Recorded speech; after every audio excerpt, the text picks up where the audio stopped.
Praise the Lord. இன்றைக்கு ஆண்டவர் நம்மளோடு இடைபடுகிற வசனம் யோசுவா 8ஆம் அதிகாரம் 1ஆம் வசனம். நீ பயப்படாமலும் கலங்காமலும் இரு. ஆமேன்.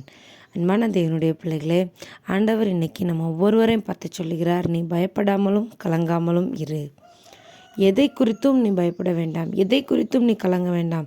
நான் உன்னோடு கூட இருக்கிறேன், சதா காலமும் நான் உன்னோட கூட இருக்கிறேன், எல்லா நேரத்திலும் நான் உன்னோட கூட இருக்கிறேன் என்று சொல்லி ஆண்டவர் நம்ம ஒவ்வொருவரையும் பார்த்து சொல்லுகிறார். ஆனால் நம்ம வார்த்தையை கேட்குறோம், விசுவாசிக்கிறோமா?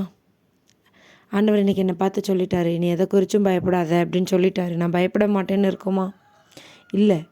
நம்ம எதிர்காலத்தை குறித்து பயப்படுறோம், பரீட்சையை குறித்து பயப்படுறோம், இன்னும் அநேக காரியங்கள், தேவைகளை குறித்து பயப்படுறோம்.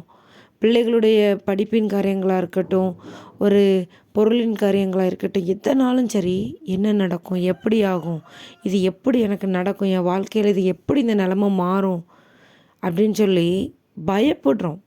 ஆண்டவரிடத்துலேருந்து ஆசீர்வாதத்தை எதிர்பார்க்குறோம், ஆனால் விசுவாசத்தோடு காத்து நிற்கிறோமா? இல்லை. ஜெபிக்கிறோம், வார்த்தையெல்லாம் ஆண்டவர் தாராரு, ஆனாலும் ஒரு அவிசுவாசம். அது எப்படி நடக்கும், என் சொல்லலாம் எப்படி மாறும், எல்லாரும் நல்லா இருக்காங்க, நான் என்றைக்கு நல்லா இருக்க போகிறேன், எனக்கு எப்படி இது நடக்கும் அப்படின்னு சொல்லி ஒரு அவிசுவாசமான வார்த்தைகளை தான் பேசிக்கொண்டு இருக்கிறோமே தவிர, ஆண்டவர் என்னை பார்த்து சொல்லிட்டார். ஒரு மனுஷன் நம்மளை பார்த்து சொன்னால், நான் உனக்கு ஹெல்ப் பண்ணுறேன், நான் உன் கூட இருக்கிறேன்னு சொன்னால் நம்புகிறோம், ஆண்டவரை நம்ப மாட்டேங்கிறோம்.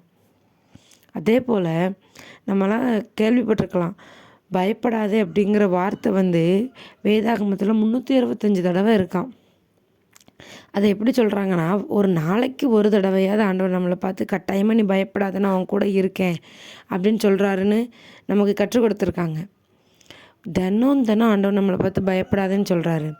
வெளிப்படத்தில் ஒரு வசனம் இருக்குது, பயப்படுகிறவர்களும் அவிசுவாசிகளும் விக்கிரக ஆராதனைக்காரர்களும் இப்படிப்பட்ட குணம் உள்ளவங்களும் எரிநரகத்துக்கு பாத்திரவன்களாக இருக்கிறார்கள்னு சொல்லி.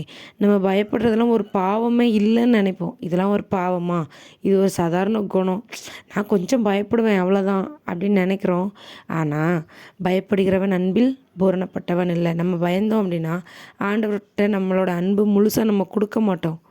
நம்ம பயப்படுறதே ஒரு பாவம்னு வேதாகமத்தில் நமக்கு சொல்லப்பட்டிருக்கு. அதனால் அன்பான தேவனுடைய பிள்ளைகளை, இருட்டை பார்த்து சிலருக்கு பயமாக இருக்கும், எதிர்காலத்தை பார்த்து பயமாக இருக்கும், எந்த விதமான பயமாக இருந்தாலும் பரவாயில்ல, இன்றைக்கே இயேசுவின் நாமத்தினால் அந்த பயத்தை எல்லாவற்றையும் நீக்கி உங்கள் வாழ்க்கையில் நீங்கள் ஒரு நல்ல ஒரு வெளிச்சத்தை காண்பீர்கள். அது மட்டும் இல்லாமல் உங்கள் சந்தோஷம் நிறைவாக இருக்கும்படி நீங்கள் பயப்படாமலும் கலங்காமலும் இருங்க. கர்த்தர் உங்களோடு கூட இருக்கிறார். உங்களை எல்லாரையும் ஆசீர்வதிப்பார். God bless you.